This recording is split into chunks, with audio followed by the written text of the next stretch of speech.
Hi, my name is Cynthia, and this is Macabre Records Maquiavélicos. Today's record is in regards to the Perron family. This is a family that was, shown on the Conjuring movie. Despite this being an amazing horror film, that made a whopping $137 million worldwide.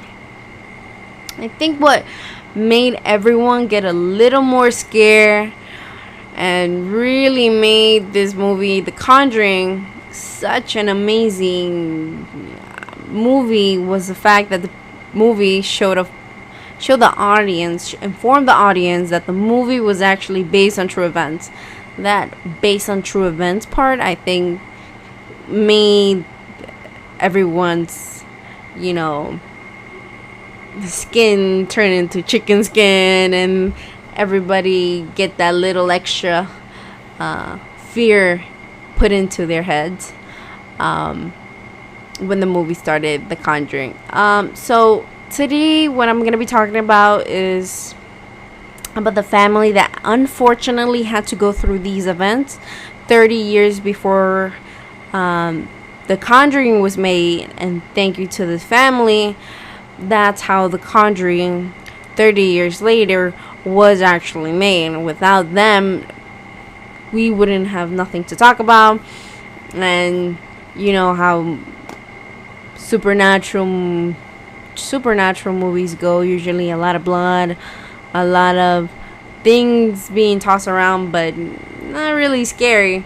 But once you get that based on true events part, that's what really gives it that special level of scariness.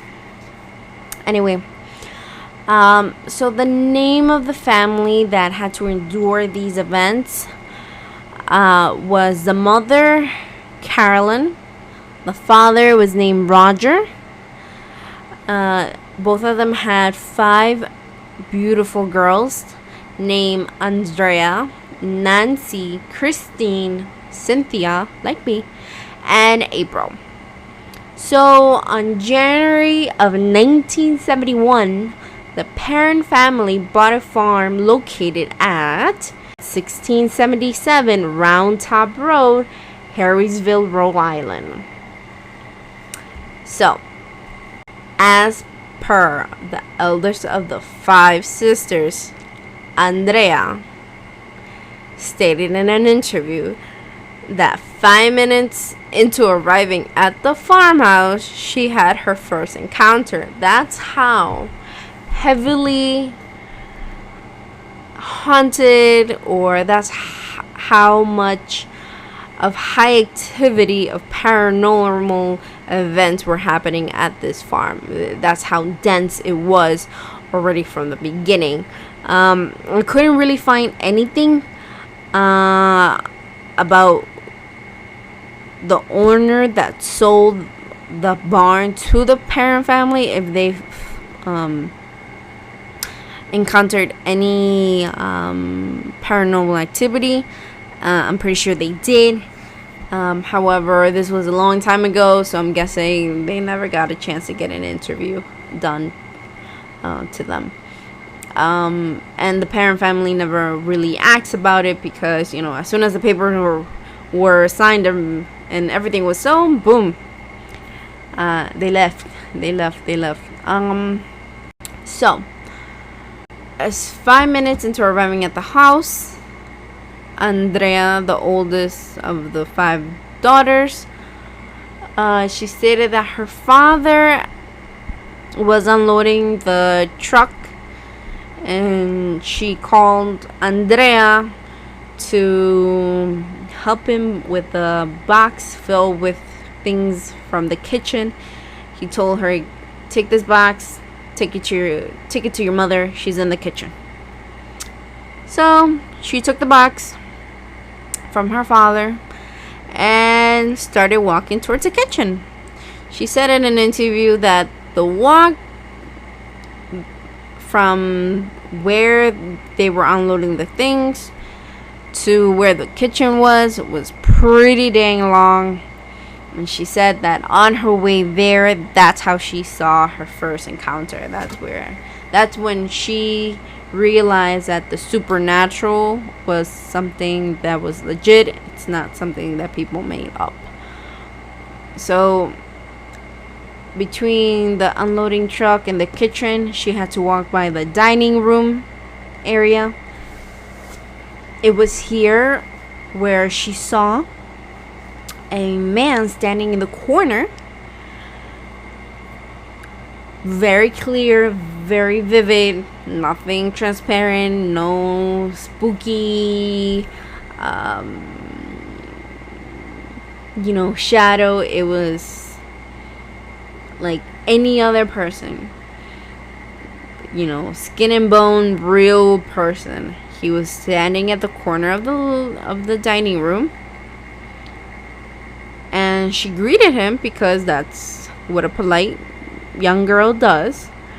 But she said that the man didn't even flinch to look at her, didn't even acknowledge her, not one bit. Like she had not said nothing to him. So she kept walking, and she realized that the man just kept staring at the man that had sold them the barn. I'm guessing he was just collecting the few papers that they had just signed, and he was going to be on his way. So when she reached her mother in the kitchen, she asked her mom, "Hey, what happened? Who was that man that was in the dining room? Who is he?" And mother, Carolyn, she replied that there was no other man. She didn't know what the hell she was talking about, because the only other person that was there, apart from the family group, was the man who had just sold them the house. So no one else was in the barn. Literally seconds after saying that, the other 4 sisters came running into the kitchen saying that the man that was standing in the dining room had just disappeared in front of their eyes. So as soon as that was said, you better believe they all got scared. Pretty sure the mother was like, "No, listen, stop playing games, whatever." But always listen to your kids, because kids don't lie. Not something as scary as that. So, Andrea, the oldest girl, she went on to say that after that experience, she put it in the back of her head, kind of just trying to move forward from it, not paying attention to it. But on the first or second night, she said that she heard a lot of wind noises. She thought at first that it was the barn kind of settling down, the wind outside. So she really didn't pay mind to it. However, her little sister Cynthia came into her room scared and asked if she could sleep with her, because in her room, she said that you could hear a lot of people talking, like if they were whispering all at the same time. But they all were saying the same thing, that there were 7 soldiers buried in that barn. Obviously, they got scared. They locked the doors. They went to sleep. At one point, they told the mother and the dad and the other sisters what was going on, what they heard. So the mother, and the father, Roger, they were kind of just like, they're kids. They don't know what they're saying. And maybe they saw something on the news or on the TV, and now they're making things up, or they had a very bad nightmare and kind of just didn't pay attention. However, things still, were not coming down. There was still a lot of paranormal activity going on. And even the mother, especially the mother, the way she started noticing paranormal activity in the barn was that she would start noticing that the broom that she would sweep with, obviously, would change between rooms, or other times the broom would go missing altogether. Like, she would leave it in the dining room, she turns around, comes back, it's not there. All of a sudden, I don't know, it's in the kitchen, or I don't know, now it's on the second floor, or all of a sudden, boom, where the hell is the broom? I don't know.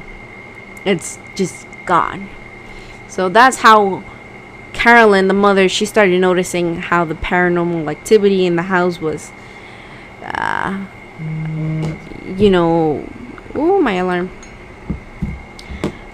So basically, I'm sorry. So basically, that's how Carolyn started noticing the paranormal activity in that house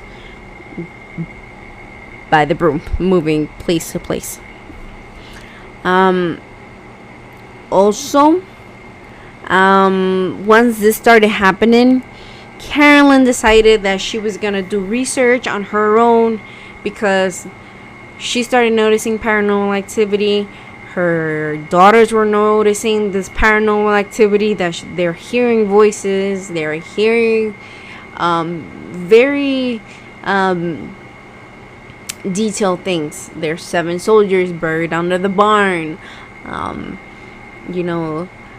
They started noticing that there was not just one, but many spirits in the house.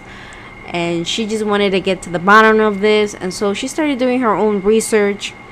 She went deep. She digged and digged. And she found that that land, many, many years ago, belonged to a family of 8 generations. And, a lot of that same lineage of family, some committed suicide. Some of them had very terrible accidents within the home itself. And she thought that maybe, just maybe, because of these weird and freak accidents, their souls never were able to actually cross to the other realm and actually stayed attached to the barn. So a year and a half goes by of them noticing all of this paranormal activity. She does the research, and now she's noticing that this is legit something that's happening because of all the history and all the tragic accidents that happened in that house in particular. So a year and a half goes by, and not only does paranormal activity continue, but actually it increases into more violent, into a violent aspect, because not all of them were violent. Some of them were just there, they said, kind of just chilling, just living among them. However, some of them were not so calm. They were kind of angry. But there was this one particular one that was actually very violent and very aggressive and very angry. But not to the family itself, but just to Carolyn, the mother. Like, all her energy and frustration was being taken out on her, and she wasn't getting why, or like, why just her? Why not everyone else? So that's when she did the research, but she can't get rid of it. So what they do, they call the Warrens. So the Warrens, like in the Conjuring, the movie, they're a couple that investigate paranormal activity, and they try to help the families that they encounter when they're actually having paranormal activity in their home, and it's not just a fraud or a family trying to deceive them, or someone that's misinterpreting paranormal activity with actual real explanations for something that they hear or they're seeing, perhaps. Okay. So the Warrens, once they realize that this is something legit, this is not something that they're confusing with paranormal activity, they go and really try to investigate recording. They try to film as much paranormal activity. Now, I tried to see if I can get a hold of the videos that they were, the films that they recorded, or the equipment, the microphones, anything that they had from that time when they actually went into this barn, but I couldn't find anything online. Which kind of, I don't know if it's private or whatever, but anyway, I couldn't get anything to show you guys. But nonetheless, they said that Lorraine, the wife, who is a medium herself, let me just explain real quick what a medium is. So a medium is someone who can see, hear, or sense beings in the spirit world, and who carries messages from the spirit world to our world. So Lorraine, she was a medium. So she said that upon entering the farm, she immediately sensed that this was paranormal, and she felt a very dark and heavy spirit within the house that was very angry and very frustrated towards Carolyn. So this spirit had a name, and it was a female. Lorraine said that this spirit's name was Bathsheba. So in the movie, the Warrens go in, they identify that Bathsheba's the bad spirit, they do an exorcism, and Carolyn is free from the spirit, and everything gets fixed, and everything goes back to normal. However, in reality, in the real life, in this world, that's not what happened. What happens is that when the Warrens decide, they go into the home, they start recording things. About a year and a few months goes by after they initiate their investigation, and at one point they decide that they are going to perform a seance. A seance is where they try to communicate with the dead with the help of a medium. Unlike the movie, they do an exorcism, but in reality they do a seance. They try to communicate with the spirits to see if they can, help Carolyn with this particular spirit, Bathsheba.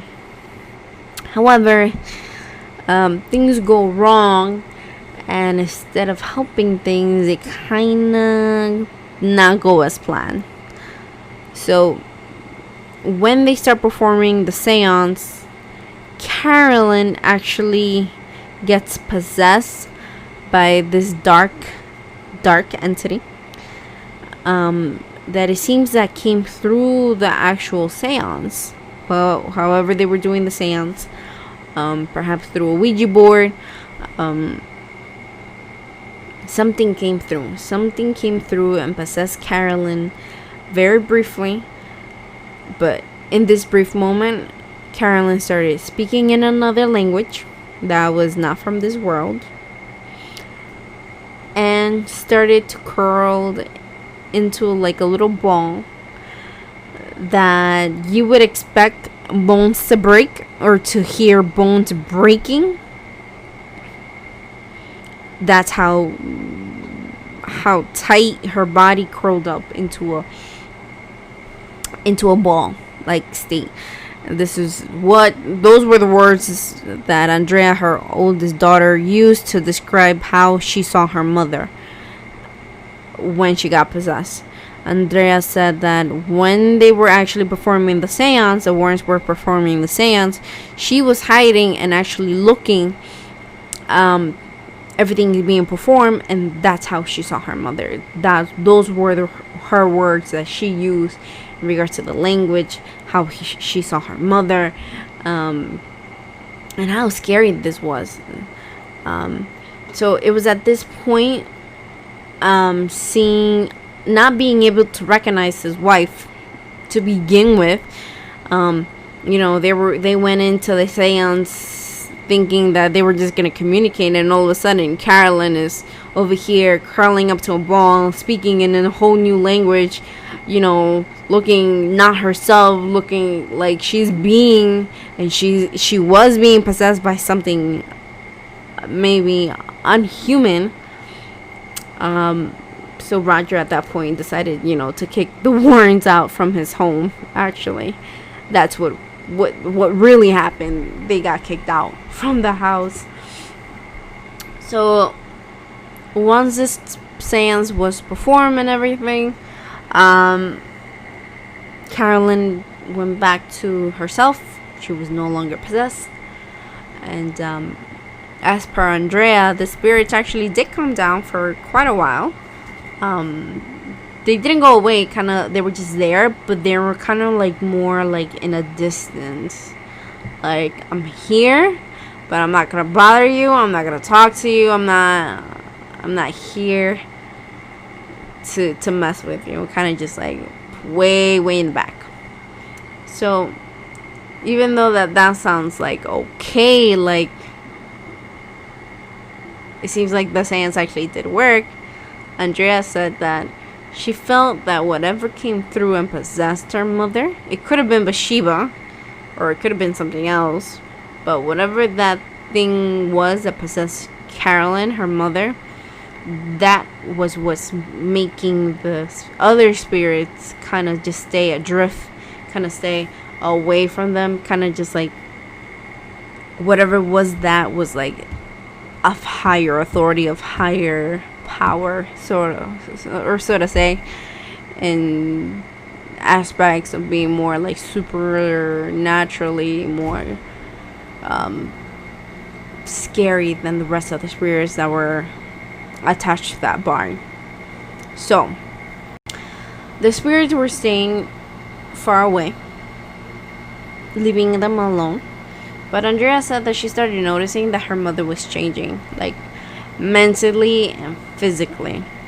Now, she knew that the supernatural hauntings and the spirits were taking a toll on her and everyone else, but it was after this seance that it just got worse. Like, you could not only now she could see it, now everyone could see it, because she said that Carolyn, over a course of time, over a few years, we're talking about, everyone in the family started to notice that she started to change both physically and mentally, because the way she started to dress, the way she started to talk, was if she was becoming someone from another era. Sorry, that was my phone.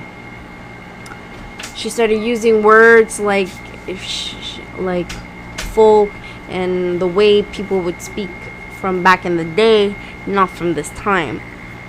So it was at that point where Andrea decided that she was gonna step up to the plate and actually kind of take care of her sisters, because she thought that her mother couldn't do it because she wasn't herself. So all in all, things kind of just kept getting worse and worse for Carolyn. She started losing a lot of weight, and Andrea would say that it seemed like she was wasting away in front of her eyes, kind of just deteriorating until practically a skeleton. So Carolyn, when her family would talk to her about this, she wouldn't acknowledge it.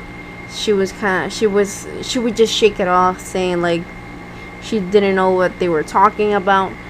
So she carried on and kind of just looked like she was dying in real life, like slowly.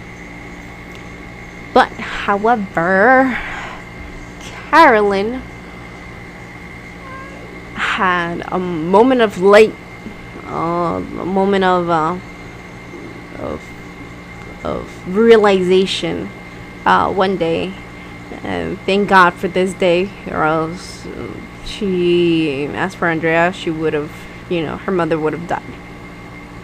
So one day, Carolyn walked over to the dining area because she heard that there was noises coming from the dining room, like if there was a whole family getting ready to eat, and she could hear utensils and plates moving, and she thought, like, who the hell is in my kitchen? Like, not kitchen, but in my dining room area. Like, no one is supposed to be there.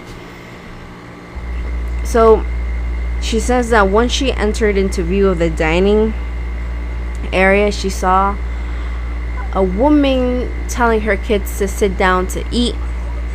She described that there was a boy who was already sitting down. She turned around and looked at her and kind of shoved the man's arm that was sitting next to him to look at her, to look at her that was standing at the door of the dining room area. Because in their view, and check this out, as per Carolyn, in their view, in that boy's eyes, she was a ghost, not them. So this is when she realized that the seance had not only let a dark entity into her home, but had actually opened a portal to other dimensions. Realizing this, she started to fight her way back to her family. She started to come back to normal by kind of just shoving that away in her head, blocking these supernatural energies, and kind of just started to dress normal out of what was normal clothing or normal fashion during this time. Started talking the way everyone else was talking. That's how slowly she started to becoming her normal self. So this happened over a course of time, a few years, and finally in 1980, the Perron family, they were finally able to leave to another farm that was 20 years old, freshly new practically, because Carolyn told Roger that if she continued to stay in that home, she knew that she would not be able to endure another winter there. Now, when they left the farm, when they left this supernatural portal to other dimensions farm, it's not clear per se if what was there left with Carolyn, in other words, it got attached to her. But when they did move to this other farm, the only other paranormal activity that we know of that happened was that Carolyn said that she was on her way to the to wash clothes, to the laundry room, and once she entered the laundry room, there was a door that weighed 200 pounds, and all of a sudden it fell on Carolyn and dislocated her shoulder and gave her a concussion. Now, was this just bad luck, or was this something that an entity that was attached to her, did that to her because she left? We don't know. We won't know. We probably won't know. But leave me in the comments what you think. Was this just bad luck, or was actually something, or was something really, going after her, trying to kill her, or got pissed because she left the house? Anyway, after they moved, the new owner that bought the farm said that she experienced supernatural activities as well. but later she denied them after the Conjuring movie came out because she started to see a lot of trespasser on her property. And she started to say, you know what, actually I never experienced supernatural encounters, now go away because that's not real. So she filed a lawsuit, saying that the release of this movie was disrupting her peace, and they settled behind closed doors on a settlement, and she ended up selling the house to this new couple just recently in January of 2020, before this whole coronavirus spread. And the new couple actually seems that they are gonna open to the public, because up until now the property was actually private property. So it seems like they might open their doors to tours and lectures on the supernatural, and have other people experience the energy that you can feel when you walk into that barn. Okay, so that concludes the end of today's episode.